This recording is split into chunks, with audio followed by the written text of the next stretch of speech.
sua cozinha. Se não está na sua cozinha, é a sua mão. Porque o benzimento ele é uma coisa simples, ele é uma coisa, é um ato primário a partir da sua necessidade. E geralmente em casa a gente mata as nossas necessidades aonde? Na cozinha. Né? Então tá tudo lá. Hoje eu classifico o benzimento em 2 modelos. Você tem benzimentos de ajuste, que é quando você usa um elemento para ajustar o campo da pessoa. E você tem aqueles benzimentos que vai ter aquele perfil de envoltamento. Envoltamento é quando você transfere para o elemento uma estrutura energética ou você faz com que o elemento troque aquele processo com a pessoa. Então, o mesmo ovo que eu pego para fazer um benzimento no ambiente de uma pessoa, eu posso trabalhar esse ovo de uma forma neutra, como um elemento só de ajuste do campo da pessoa. E eu também posso usar a mesma técnica de forma diferenciada, fazendo um envoltamento, transferindo o que está no campo da pessoa, na casa da pessoa, para aquele ovo. Em ambos os casos, o sucesso ele é adquirido. O que vai fazer o diferencial ali é como eu vou estar fazendo a imposição da técnica, o tipo de verbo que eu vou estar usando e a intenção. Olha, quando eu utilizo uma cebola, por exemplo, com um pouco d'água, eu posso trabalhar essa cebola na força de Omolu, por exemplo, ou Baluayê, posso trabalhar essa cebola no benzimento para cura? Pode. O benzimento, ele nos dá uma liberdade em relação ao processo religioso. Eu coloco em aula assim, olha, o benzimento, ele não é católico, mas ele tem muitos dogmas que pertencem ao catolicismo. O benzimento, ele não é um bandista, mas ele se apropria de muitas coisas que estão dentro da Umbanda. O benzimento, ele não é diretamente indígena, mas ele tem propriedades da pagelança. Então, o benzimento, ele permite essa situação. Como umbandista, como católico, como budista, eu posso direcionar aquele elemento para o meu campo religioso, para o meu campo de crença. Lembrando que benzer é um ato de fé. E aí você vai usar do teu processo de crença, do teu processo de crer, para estar canalizando o benzimento. Então é possível, sim, eu posso pegar uma cebola, posso pegar um copo com água, posso estar canalizando aquilo, direcionando aquele verbo na condição do campo de orixá. Conta pra gente, olha, eu tenho certeza que quem está em casa nos ouvindo agora, ao levar uma criança para ser benzida, já ouvimos falar tipo de benzimento de espinhela caída, problemas na coluna, bucho virado, termos assim bem populares mesmo que o pessoal costuma observar. Fala pra gente, é possível benzer uma pessoa para problemas de coluna, saúde? Em que momentos assim pode ser aplicado um processo de benzedor? O benzimento ele não tem contraindicação, né? Ele pode ser direcionado para todas essas situações. O que você colocou que é interessante é que existe uma classificação dessas patologias. Por que dessas patologias? Porque a escola antiga, né, a primeira escola do benzimento, ela usava desses termos para estar classificando algumas situações. Então eu falo para o pessoal, às vezes eu pergunto em aula, né? Eu falo assim, olha, quem aqui sofre de espinhela caída? Aí ninguém levanta a mão. Aí eu viro e pergunto assim, quem aqui tem inflamação no ciático? Aí meia dúzia levanta a mão. Né? A mesma coisa o bucho virado. Nós temos um músculo que divide a porção abdominal e a porção pulmonar. E como todo bom músculo, quando você tem um excesso de ácido lático no corpo, ele pode dar cãibra. E a cãibra no diafragma é uma coisa assim de outro mundo. Primeiro porque dói de trás para frente. Parece que alguém está transpassando você com uma lança. E essa dor ela só vai passar a hora que ceder aquele processo de distensão do músculo. Na criança, uma criança que não sabe falar, uma criança que não sabe apontar, ela só vai chorar. Aí os mais antigos vão falar, a criança está com o bucho virado. E o benzimento tradicional com o bucho virado, você pega a criança pelo calcanhar e pendura ela no batente da porta de ponta cabeça. É verdade. Quando você faz isso, você obrigatoriamente faz com que a porção abdominal pressione o diafragma junto à porção pulmonar. Então você vai ter aquele relaxamento muscular. Então tem a parte da técnica e alguns benzimentos mais antigos eu coloco assim, tem um macete. né? Tem um macete para estar, desde o elemento que você vai usar, até como você vai desencadear ali a fórmula, geralmente tem um macete. E as orações feitas baixinho? Porque todo benzedor, ou na sua grande maioria, tem aquelas rezas que você, que está ali sendo benzido, não entende direito, mas você percebe que ele fala baixinho, baixinho. Por que falar assim? É o cochicho, né? O cara, ele tem um estado de reserva, isso faz parte da escola antiga, que acreditava-se a ideia que se você benze em voz alta, você perde a força daquela oração, aquela oração ela perde o poder. E hoje a gente tem um entendimento que não se queria perder o material, não se queria distorcer a situação ou se perder a oração para alguém que viesse a dar mau uso. Então, se criou o hábito de cochichar na hora de benzer. Tá? E hoje a gente coloca em aula, fala, olha, é uma escolha, pode ser feito, mas a oração ela é uma coisa mutável, ela vai mudando de acordo com a necessidade daquilo que você vai benzer. Então, é possível que você que está em casa, você que está nos ouvindo agora, a pessoa que nunca teve contato direto com a prática, a arte de benzer, ela pode aprender a benzer e beneficiar-se disso dentro de casa, no trabalho, protegendo a sua família, os seus bens. É possível? É possível sim, com muita tranquilidade.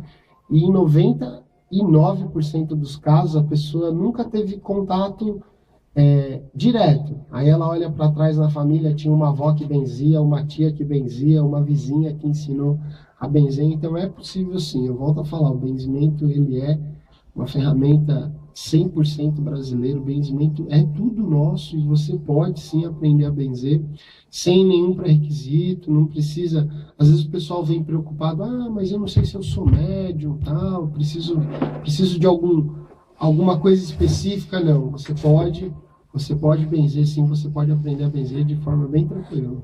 Jorge, você logo no começo falou da influência na benzedura da pagelança, da vertente kardecista e também citou a umbandista. Para você, que também é sacerdote de Umbanda, qual a diferença entre kardecismo, candomblé e Umbanda? Fica assim bem claro. O kardecismo, pela obra, pela base de Kardec, a gente entende que começa como um processo de estudo doutrinário de um fenômeno espiritual que era o fenômeno das mesas giratórias. Tá?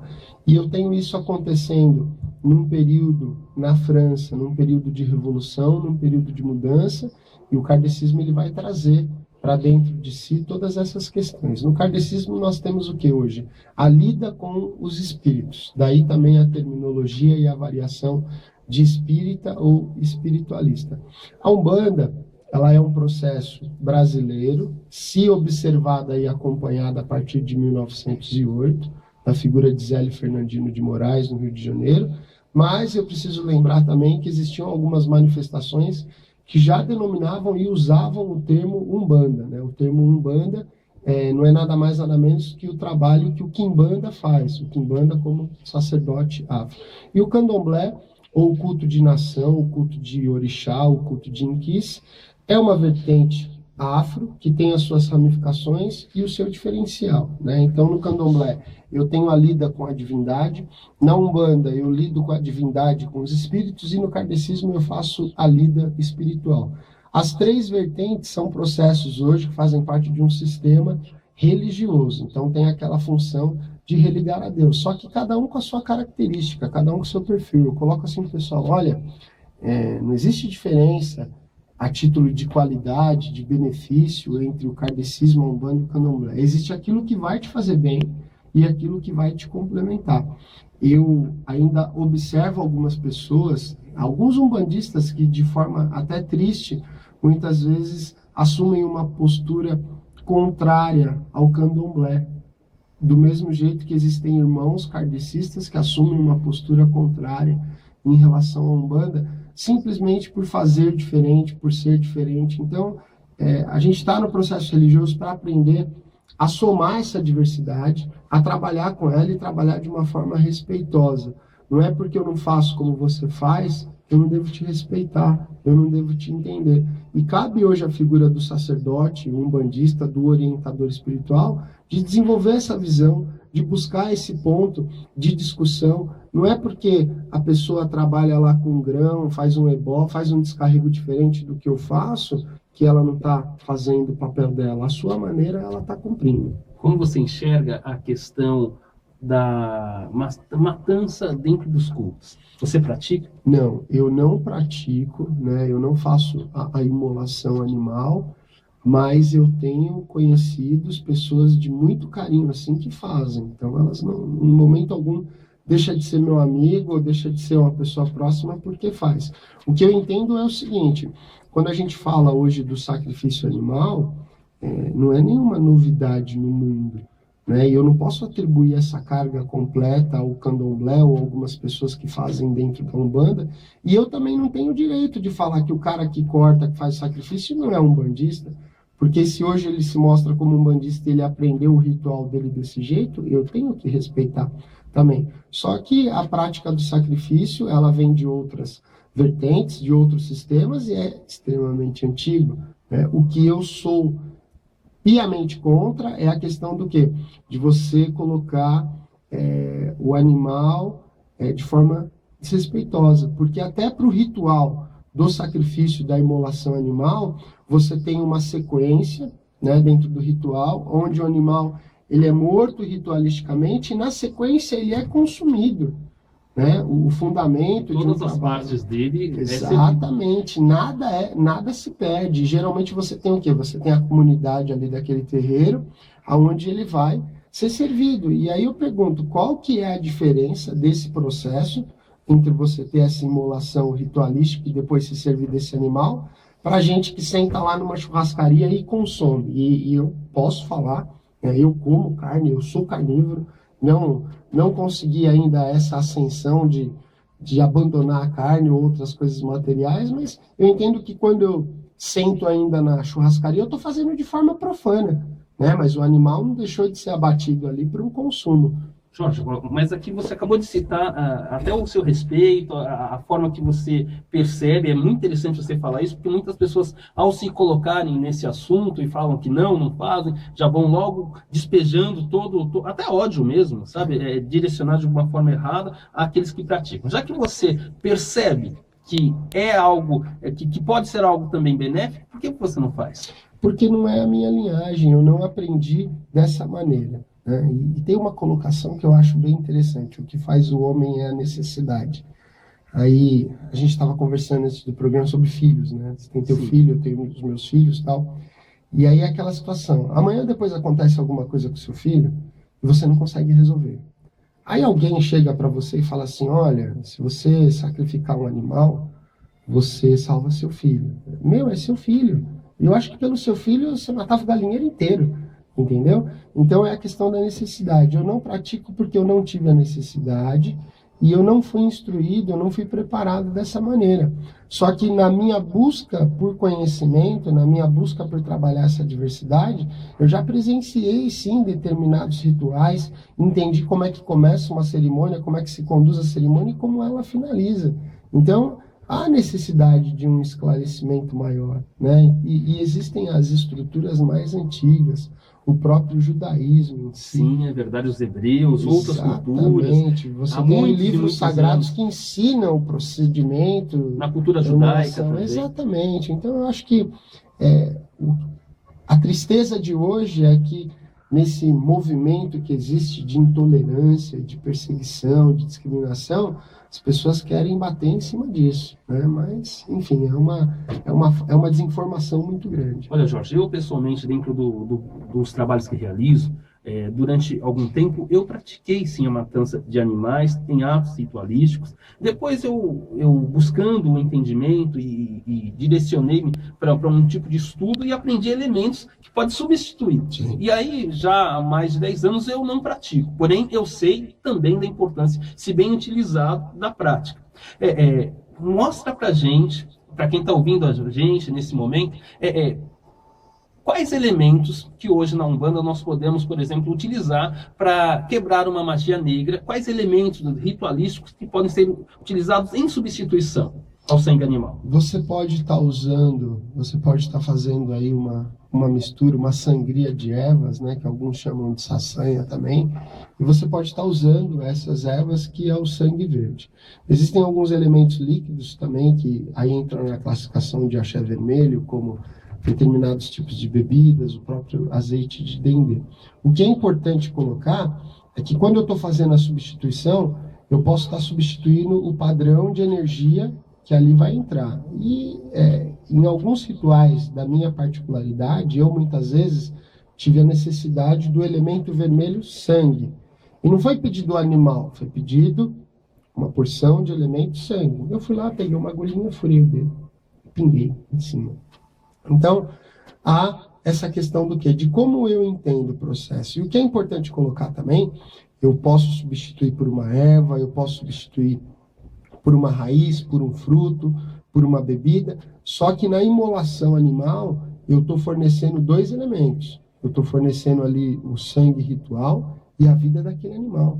Que aquele animal, naquele momento, ele está colocando, né? Ele está assumindo a tua dívida ali e está permitindo aquela situação. Então, existem sim maneiras de você estar substituindo, só que eu não consigo virar para uma pessoa que tem uma prática de 60 anos, né? Há 60 anos a pessoa tem por hábito a imolação ritual e virar e falar, olha, você está errado. Não, não é uma questão de certo e errado. A questão é de como esse conhecimento ele foi assimilado e como isso vai ser passado para frente. Então, hoje, na minha prática espiritual, eu não faço a imolação, não faço corte, não faço sacrifício, mas entendo também que aquela pessoa que faz, ela tem que ser respeitada dentro do princípio do quê? Da religiosidade dela. Jorge, conta pra gente, é interessante a forma que você aborda, a maneira que você dá a resposta. Ó, nessa linha ainda, os Exus, quem são os Exus para você? E por que Exu fuma e por que Exu bebe? Muito bacana. O mundo espiritual, ele é organizado da mesma forma que a nossa sociedade é organizada. Eu costumo falar, a nossa sociedade ela é um reflexo, muitas vezes mal desenhado, um rascunho ainda mal feito, da organização espiritual. Mas essa organização, ela existe. Então eu percebo assim, se dentro do nosso perfil social hoje você tem uma estrutura governamental, você tem uma estrutura de trabalho, você tem uma estrutura que é responsável por manter, por fazer a manutenção da ordem. E aí tem 2 exemplos bacanas que eu gosto de usar. Em São Paulo a gente tem a Rota e no Rio de Janeiro a gente tem o BOP, né? Que são estruturas assim, são aquelas figuras especializadas dentro do comprometimento, do dever, da ordem, da proteção e da manutenção da lei. Então, eu coloco que dentro dessa organização social, comparando aí o mundo espiritual, os Exus têm esse papel, têm essa função. O Exu faz aquele papel que a Rota faz em São Paulo, o Exu faz aquele papel que o BOP faz no Rio de Janeiro. Então, são agentes da lei, são agentes de mediação entre determinadas situações e determinado padrão. Esse negócio que Exu é mal, Exu é o diabo, Exu é aquilo, continua sendo uma desinformação. Alguns espiritualistas ou algumas pessoas que entendem que existem Exus pagãos, Exus esses que trabalham na força do mal. Eles existem ou eles são evuns? Pensa assim, eu posso amanhã sair daqui e dar uma palestra em outro lugar e me apresentar como Francisco Borges.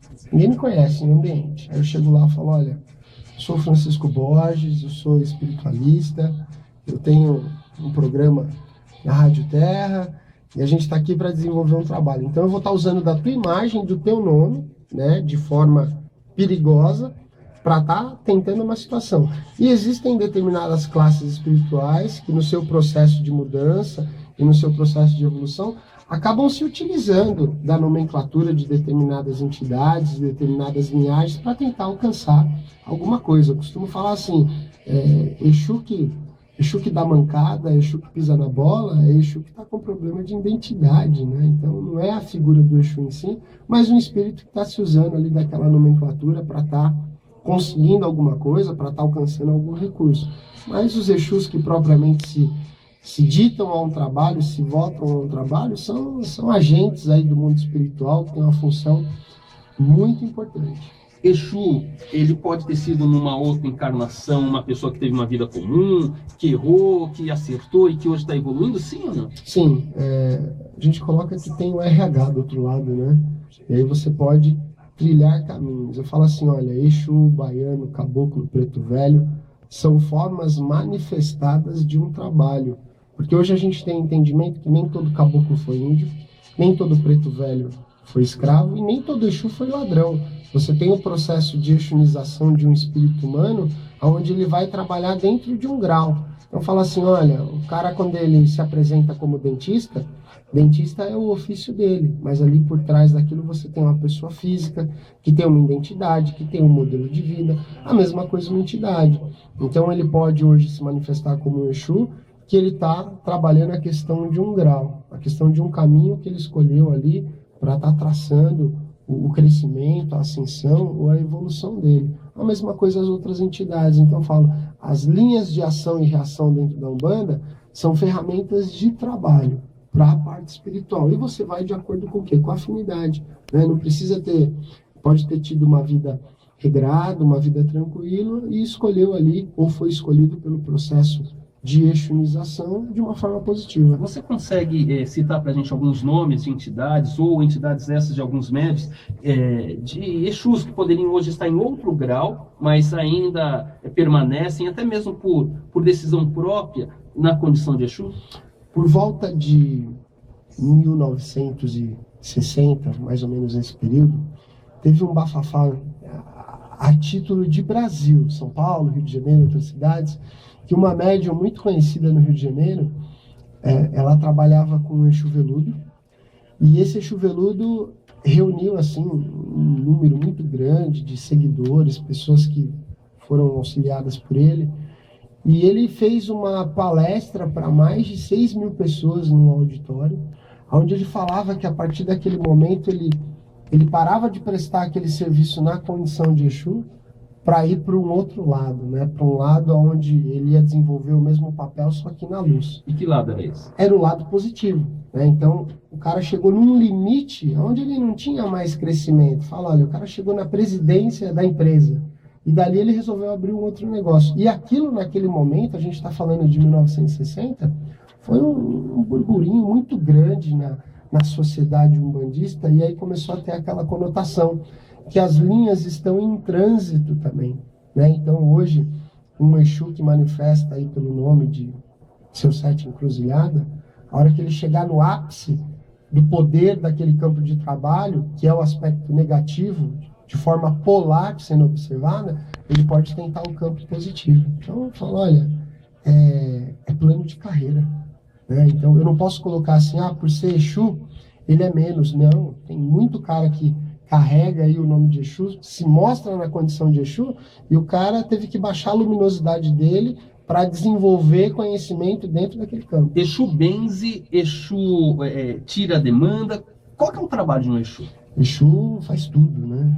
Tem um Exu amigo que manifesta lá em casa que ele fala assim, olha, eu sou aquilo que você quer naquele momento. Exu não é nada mais, nada menos do que o olhar de quem está observando. Se no momento você acha que eu sou a manifestação do mal, do demônio, eu posso te mostrar essa face. Se você acha que eu sou a manifestação da limpeza, da sabedoria, da tranquilidade, eu também posso te mostrar essa face. Então, uns vão falar, olha, Exu é caminho, Exu é vitalidade, Exu é tudo. Na tradição Nagoiorubá, o nome Exu significa esfera, né? Então, uma esfera ela não tem começo, nem meio, nem fim. E ela representa essa totalidade. No panteão afro, na condição de Orixá Exu, é a força mais humanizada que a gente conhece. Qual a relação dos Exus com a prosperidade? Total, né? Exu é concebido também como senhor da feira. E foi até um assunto aí recente de um grupo de sacerdócio lá no Instituto. O pessoal falou, pô, mas a feira... E hoje a gente tem essa imagem da feira urbana, a feira moderna, né? Que está cada vez mais... Hoje você está perdendo a feira de rua e eles estão se concentrando dentro dos grandes mercadões. Mas antigamente, até no outro continente, o comércio, o formato inicial de comércio, o movimento, era a feira de rua. E o que tem na feira? O dinheiro. Não importa se naquele momento o dinheiro é moeda, não importa se naquele momento o dinheiro é búzio, é sal. Existe um elemento que representa o quê? O valor e a capacidade do quê? De aquisição, de troca. E Exu tem maestria nesse elemento, né? Exu é o senhor da feira, porque Exu é o senhor do dinheiro. O dinheiro como energia de crescimento, energia de... aquela questão do poder que o dinheiro traz. O pessoal fala assim, mas dinheiro traz muita infelicidade. É uma maneira de enxergar. para quem sabe usar com sabedoria, o dinheiro ele é mais uma ferramenta do plano material. A gente tem até a condição tem um culto no Instituto que a gente faz já há alguns anos, que é o culto de Exu do Ouro, né? Exu do Ouro é uma figura energética, religiosa, que está ligada ao campo de Oxum, de Ogum e indiretamente de Xangô. Então, a questão do ouro, o maior ouro para a espiritualidade é o amor. Mas existe a questão material também. Quando você tem dinheiro e não tem sabedoria, você perde esse dinheiro. Quando você tem dinheiro e você não tem visão em relação ao uso desse dinheiro, você perde esse dinheiro. Então, Exu, ele acalenta todas essas situações de como ter o dinheiro, de como manejar o dinheiro e como ter sabedoria em cima do dinheiro. Em alguns países, as entregas a Exu não são feitas em cemitério ou até mesmo em encruzilhadas. São feitas em lugares de feira, em lugares de grande circulação. É verdade isso, não é? Sim, é verdade. E a hora, assim que você já formulou a pergunta, existem algumas práticas, né, que hoje se perderam um pouquinho aí, que é conhecimento que o pessoal guardou e quase se perdeu. Mas na época do meu avô, um dos locais onde você ofertava Exu, onde você levava elementos para Exu, era a porta de banco. Porque você entende que ali é onde o dinheiro está concentrado, né? Lembrando que eu estou falando isso, não é para você ficar fazendo despacho aí na porta do banco perto da sua casa. Eram manejos de trabalho. Por exemplo, para você formatar um assentamento, né? Um assentamento, ele é um conjunto de elementos que vai agregar ali a força daquela entidade. Um dos elementos que vai dentro de um assentamento de Exu é pó de banco. A gente pede para o iniciado lá, ou para a pessoa que está fazendo o processo, ir lá, dar uma varridinha ali na agência e pegar aquele pó. Porque eu entendo que aquilo está carregado da energia do local onde o dinheiro é concentrado. E também as oferendas eram feitas na feira. Tem uma passagem maravilhosa, é um filme que eu adoro, eu acho que eu já assisti umas 5 vezes, que é o Besouro. É verdade. Né? E aquele Exu, aquela figura de Exu ali, aquele Exu mítico, aquele Exu manifestado na feira, né? E ele dá um baile no besouro ali naquele momento, eu acho que é a ilustração mais perfeita da figura de Exu no ponto da feira, aonde o comércio acontece, aonde o dinheiro está circulando. Eu fiz um curso com o Edmundo Pelizari, no seu instituto, e ele me instigou nesse assunto. Aí eu fui lá para o Caribe, fui ver. E lá no Caribe tem um culto muito interessante, né? E eu fui observar como é feito algumas entregas para Exu neste local. E eu fiquei muito encantado. E para nós aqui, no Brasil em especial, ou nesse ambiente que nós estamos, que é Sudeste, muito se fala de entregas a Exu à meia-noite, hora grande. Eu aprendi dessa forma também. Mas lá se faz entrega muitas vezes ao meio-dia. Ao meio-dia. Interessante isso, né? Se você tem o ponto alto da noite, você tem o ponto alto do dia. Aí eu coloco assim, toda entrega, ela, além de um objetivo a ser alcançado, de uma troca a ser realizada, ela tem que estar calçada num momento. Então tem gente que, por exemplo, não faz entrega em hora inteira, só trabalha com hora quebrada.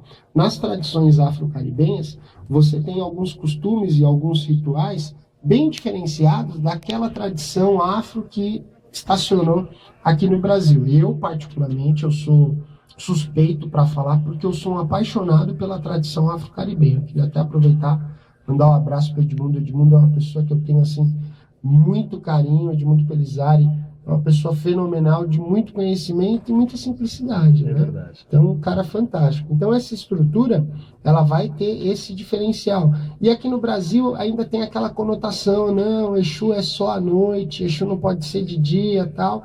E se perde a oportunidade de estar experimentando alguns trabalhos, algumas faces de Exu em relação a essas restrições. Daí a minha preferência por essa estrutura mais afro-caribenha, que ela tem um molde mais diversificado. Olha, eu aprendi com a dona Pequena lá atrás, essa questão também de entrega para Exu em banco. Então, porque quando a gente faz uma entrega para Exu, não necessariamente nós estamos pedindo dinheiro, não é verdade? Mas quando o foco é esse, eu pedindo uma abertura maior de prosperidade financeira, eu também gosto de trabalhar na frente de banco, mas é importante dizer que a gente tem uma visão de não deixar as oferendas jogadas ali, não é? Exatamente. A hora que você falou amém, axé, saravá no final do teu ritual, aquilo se tornou um resíduo, né? Aquilo se tornou um resíduo e aquilo vai criar uma certa situação. É matéria e deve ter seu destino. Exatamente. Existe um conceito hoje que a gente está trabalhando dentro do I7, do Instituto, que é o conceito de oferenda verde. Então, a oferenda verde ela é uma oferenda que ela não pode atrapalhar o cidadão e ela deve ser assimilada pelo próprio ambiente. Então, por exemplo, é que existe aquela contextualização que a oferenda para o Exu já tem que ter aquele alguidar gigante, aquela garrafa de marafa, o charutão. Está certo, esse é o padrão. Mas eu posso também, aí fica a dica, né? Eu posso pegar determinadas raízes que vibram no campo de Exu, folhas, elementos secos. Eu posso levar isso até o ponto onde eu quero, eu posso soprar esses elementos, chamando ali pela força, sem deixar resíduo nenhum. Do mesmo jeito que eu posso fazer uma oferenda para Exu numa encruzilhada de terra, onde eu vou usar elementos extremamente orgânicos, não danosos, e tudo que é recipiente eu não deixo. Garrafa eu não deixo, alguidar eu não deixo. Então, eu preciso começar a criar esse conceito de que a oferenda ela tem que se integrar ao local. Ela não pode criar um borrão no local, ela não pode ganhar a conotação de sujeira. Só que eu sei também que eu estou nadando aí sozinho agora no começo, com poucas pessoas elaborando desse jeito, e é um trabalho para ficar aí para as próximas gerações, né? Umbanda, o candomblé e outras vertentes, a gente tem um pouco a imagem, o filme queimado, em função dessa falta dessa consciência verde, dessa consciência mais ecológica. Você que está nos ouvindo, se você quiser conhecer um pouco mais desse assunto, Umbanda Verde, olha, no meu Facebook, Francisco Borges, eu coloquei um link lá do trabalho do Jorge, explicando e dando um ritual, exemplificando a entrega de oferendas. Ali ele está demonstrando, neste vídeo, eu coloquei na página do meu Face, mas também se você procurar no YouTube você encontra. Lá no meu Face eu coloquei ontem à noite, viu? Agora são 10 horas e 52 minutos, hoje é dia 22 de julho, eu aqui no nosso programa estou recebendo o sacerdote umbandista Jorge Scritori, e lá no meu Face, como ponto de chamada, eu também coloquei um link deste ritual oferecido, Jorge, que você montou no Instituto, que pode ser oferecido em mata, onde você colocou um círculo de crisântemo, colocou pétalas de rosas brancas, colocou açúcar. Explica um pouquinho a finalidade desse ritual para quem está em casa. Sim, às vezes a pessoa tem um jardim lá dentro da casa dela, ou até mesmo tem uma praça próxima. Qual o objetivo desse ritual e como pode ser feito? Então, esses foram 2 vídeos, né? Isso foi uma parceria com o pessoal do Umbanda Eu Curto, que é um pessoal que tem uma fanpage, né, no Facebook, pessoal maravilhoso aí, mandar um abraço para o Daniel também, que sempre está apoiando o trabalho do Instituto. Então, a ideia de criar um selo verde dentro da Umbanda. Então, ali eu montei uma oferenda para Oxalá, onde essa oferenda ela é 100%, ela não é danosa ao ambiente. Então, são elementos que vão ali, com o passar de dias, já vão começar a se assimilar. Então, eu coloquei crisântemo, eu coloquei rosas brancas, eu coloquei um pouco de açúcar. Poderia ter colocado outros elementos, como fava branca, mas a ideia ali, dentro do simbolismo, dentro da necessidade que nós oferendamos para nós, né? A gente fala que faz a oferenda para o orixá, mas a gente faz a oferenda para o orixá porque nós estamos precisando daquele recurso energético. Então, é uma oferenda que ela não vai criar uma situação de dano ao ponto onde ela vai ser destinada. É uma oferenda que, com o passar dos dias, ela já vai se misturar ali o ambiente. E essa é a ideia de uma Umbanda Verde. Hoje, depois que o vídeo foi postado, o pessoal está cobrando, né? Pô, mas e os outros orixás? A gente vai estar preparando esse conteúdo. Mas hoje é possível criar uma situação onde você faça oferendas, onde os elementos que são elementos danosos à estrutura física do ambiente, ele não vai criar esse tipo de situação e também não vai criar aquele tipo de constrangimento. Mas né? Em que momento eu posso, por exemplo, olha gente, para você que está nos escutando e não está vendo as imagens, O Jorge pegou algumas flores de crisântemo, fez um círculo que pode ser feito no chão ou em cima de uma mesa até mesmo, em cima de um pano branco, formou um círculo com flores de crisântemo. Dentro desse círculo ele colocou pétalas de rosas brancas, por cima dessas rosas brancas um pouco de açúcar dessa refinado mesmo, né? Açúcar refinado. Eu posso usar mel, posso usar açúcar Pode. mascavo. Esse também. modelo do vídeo que a gente montou na Força de Oxalá, ele pode ser usado para pedir por calma no ambiente. Por exemplo, é um trabalho ideal para se fazer em casa, né? Geralmente o pessoal tem família, aquela família mais agitada, aquela família mais descompassada energeticamente. Então eu posso estar fazendo esse pequeno ritual dentro de casa, chamando a Força de Oxalá, pedindo para abrandar o coração das pessoas, pedindo para esfriar toda aquela questão mais alterada que alguém tenha, trazendo calma aí aos olhos, aos sentidos, que o pessoal dentro de casa, no conceito família, possa manifestar aí olhos e ouvidos mais amorosos um em relação ao outro. Então pode ser feito dentro de casa, pode ser feito num jardim, pode ser feito dentro de casa e depois direcionado para um jardim, que você tem elementos ali 100% natural. Eu posso colocar velas também? Ali você não colocou velas. Então, eu não coloquei vela porque existe uma preocupação hoje assim. Quando a gente faz internamente, eu posso colocar a vela no apoio. Depois eu recolho isso.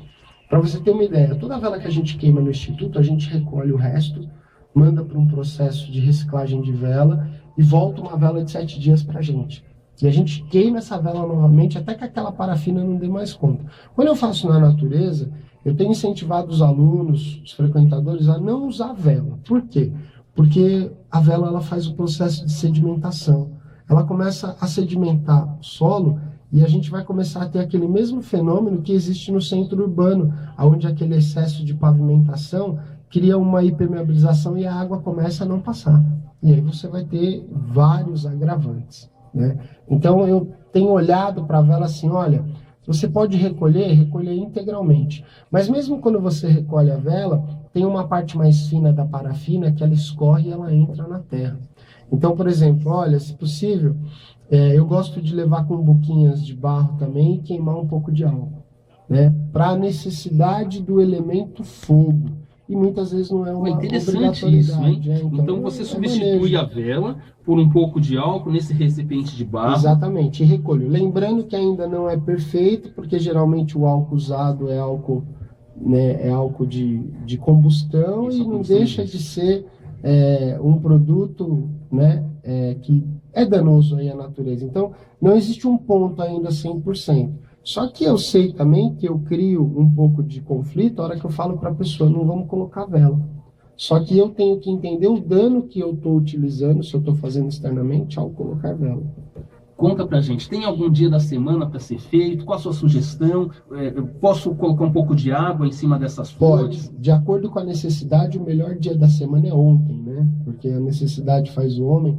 Eu não tenho restrição de dia, de horário. Acho que quando você está precisando de um pouco de paz, um pouco de tranquilidade dentro de casa, na família, deve ser feito ontem, né? A qualquer horário, a qualquer momento. Separa lá os elementos, um punhado de crisântemo branco, um punhado de pétalas brancas, um pouco de açúcar, um pouco de água, forma um círculo, despeja esses elementos e chama ali pela força Oxalá, a força co-criadora, Oxalá, Orixá Funfun, Orixá do branco, Orixá que veste o branco, Orixá que também acalma, magnetiza os nossos sentimentos, esfria as questões que estão muito alteradas. Então tudo isso pode ser feito sem restrição alguma. Jorge, faltam 2 minutos para a gente ir para o intervalo. Ensina para a gente aqui, já que estamos falando de Oxalá, que é paz, é fé, forma juntamente com a energia de Logunã, Oiá, a primeira linha da Umbanda, um banho com folhas de Oxalá para trazer calma, harmonia para dentro de casa. Todos os elementos que portam, que levam o branco, são elementos que vibram na força de Oxalá.